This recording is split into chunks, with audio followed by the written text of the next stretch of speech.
So my guru had raised me to be able to perceive things, to be able to cope with hard truths, which is something that's very different from other people who are dealing with different things. And when you find out that the means of your prosperity had to do with some of the indulgences. So we're talking about primarily Zoroastrianism, but see, Zoroastrianism had an offshoot. So it was the origin of justice. It was the origin of cities as we know them today in most places. There were other kinds of cities that existed, but all modern cities are based on the Zoroastrian model. And the idea of justice, the idea of which they were very preoccupied with defining this is the right side of the sheet, that is the wrong side of the sheet. And then you would adopt children. Now, where were these children coming from? They were coming from a screening process.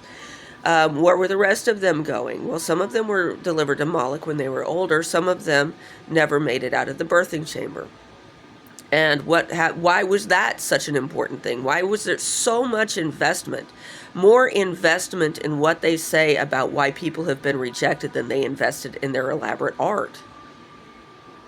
It's because in order to generate a like-minded society, they needed a sacrament. They needed they would have raves. The Zoroastrians invented the rave. Now, they are also the origins of what I call Zoroabrahamism, which is the 3 Abrahamic religions. And all of these religions also have sacraments. They also have parties.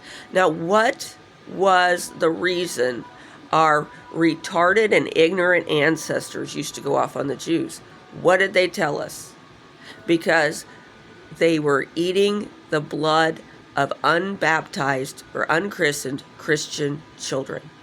Why would they do that? Why would they say that? Why would they do that? Why would people say that that was the reason? Why would they get so angry? Why would our ancestors, who were so good at surviving, say that? Because they were doing it. Why were they doing it? Because they had a form of Moloch.